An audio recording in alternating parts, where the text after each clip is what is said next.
Gautham sir, இல்லை இன்னொரு முக்கியமான விஷயம், ஏற்கனவே கடந்த 2017 நீங்க குறிப்பிட்ட அந்த அனிதாவின் மரணம் நடைபெற்று தமிழகம் முழுவதும் கொந்தளிப்பான ஒரு சூழ்நிலை ஏற்பட்டது.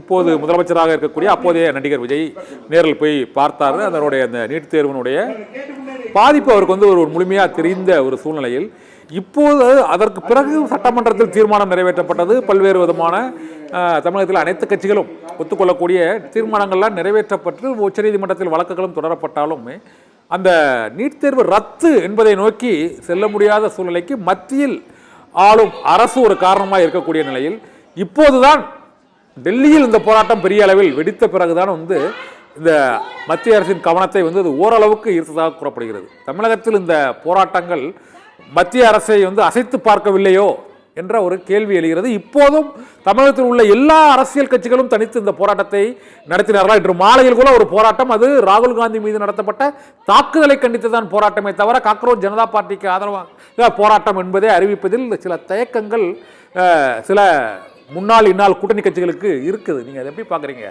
அரசியல் கட்சிகளும் ஒருமித்த உணர்வோடு இந்த போராட்ட காலத்தில் இருக்கிறாங்களா? நான் வெளிப்படையா சொல்றேன். அதாவது ஜல்லிக்கட்டுல அவனியாபுரத்துல அடி வாங்கி ரத்தம் சிந்தின நிலையில நான் சொன்ன வார்த்தை, என் மீது விழுந்த அடி உலகம் முழுக்க இருக்கிற தமிழர்கள் மேல, தமிழ் இளைஞர்கள் மேல விழுந்த அடி, இது உக்கிரமான போராட்டம் நடக்கும் அன்னைக்கு நான் கதறினேன். மெரினா நிறைஞ்சது. அன்னைக்கு எந்த அரசியல் கட்சிகளாலையும் ஜல்லிக்கட்டை வென்றெடுக்க முடியல. எங்களுடைய மாணவர்கள், இளைஞர்கள் தான் அந்த வெற்றியை தீர்மானிச்சாங்க. ஜல்லிக்கட்டு அந்த உரிமையை வென்றெடுத்தார்கள். நான் இப்பவும் சொல்றேன், இன்னைக்கு 40க்கும் மேற்பட்ட எம்பிக்கள் திமுகவுக்கு இருக்காங்க, அண்ணா திமுகவுக்கு இருக்காங்க. என்ன செய்யறீங்க? தமிழ்நாடு அரசு பெரும் வலிமையோட, பெரும் சக்தியோட இன்னைக்கு அங்க வந்து முதலமைச்சரை உட்கார வச்சிருக்காங்க. எந்த கட்சியும் தனித்த ஒரு கட்சியாக நின்று ஜெயிக்க முடியலன்னு. அப்ப இந்த இளைஞர்கள் வாக்குகள் தான் அவங்க இருக்காங்க.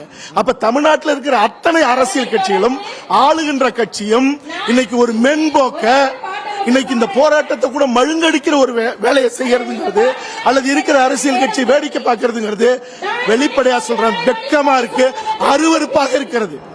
எத்தனை ஆண்டு காலம் நீங்க திங்கிற சோறு. ஜல்லிக்கட்டு போராட்டம் கௌதம் சார், ஜல்லிக்கட்டு போராட்டம் போல நீட் எதிர்ப்பு போராட்டம் நடக்கலன்னு நீங்க சொல்றீங்களா? இப்போதைக்கு மெரினாவில் கூட இப்ப கூட அனுமதி இல்ல. நிறைய உங்க கருத்தை சொல்லுங்க. ஏன் மெரினாவை இழுத்து பூட்டணும்? நான் என்ன சொல்றேன், எங்களுக்கு மெரினா வேண்டாம். நீங்க போய் டெல்லியில போராடுங்க, அனைத்து கட்சிகள் போங்க, தமிழ்நாடு முதலமைச்சர் போங்க. அப்படி போகாம இங்க குண்டர்களை வச்சு போராடுற எங்க பிள்ளைகளை அடிக்கிறது, இருக்கிற எல்லா கட்சிகளும் வேடிக்கை பார்க்கிறது.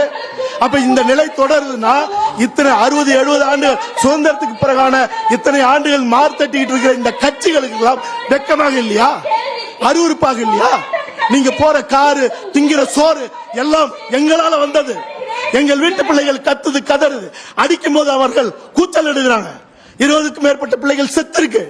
அப்ப இந்த வழிகளுக்கு எல்லாம் என்ன தீர்வு? அப்ப நீங்க வகிக்கிற பதவி, இத்தனை ஆண்டுகள் நீங்க வாழ்ந்த வாழ்க்கை, வசதி, இதெல்லாம் உங்களுக்கு வந்து ராத்திரில படுத்தா எப்படி தூக்கம் வருது? நன்றி இயக்குனர் கௌதமன். ஏதாவது ஒரு ஜல்லிக்கட்டு போராட்டம் போல நீட்டுக்கு எதிரான போராட்டத்தில் அனைவரும் ஒருங்கிணைய வேண்டும் என்ற வேண்டுகோளை இயக்குனர் கௌதமன் விடுத்திருக்கிறார். அவருடைய வேண்டுகோளை ஏற்று அடுத்த கட்டமாக என்ன நகரும் என்பதை நாம் பார்க்கலாம். இந்த சிறப்பு நேரில் எங்களோடு சொல்லுங்க சார், ஏதாவது சொல்ல விரும்புறீங்களா? உண்மையாக போராடலன்னா ஒட்டுமொத்த தமிழினமும் இந்திய ஒன்றியத்தில் இளைஞர்களும் போராடுவாங்க. ஒரு அரசியல்வாதிகளும் ஒரு அரசும் தப்பிக்காதுங்கிறத யதார்த்தத்தை நான் சொல்லி விடைபெறேன். நன்றி. நன்றி கௌதம் சார். இந்த சிறப்பு நேரில் எங்களோட நிலைமைக்கு தமிழகத்தில் நீட் தடையை நோக்கி நீட் தேர்வு ரத்தாக வேண்டுமானால் அந்த போராட்டத்தை மேலும் தீவிரப்படுத்த மற்றும் கௌதமன் உள்ளிட்ட பலரும் தெரிவித்திருக்கிறார்கள். நன்றி. மற்றொரு சிறப்பு நேரலையில் மற்றொரு முக்கிய நிகழ்வோடு சந்திக்கலாம். நன்றி.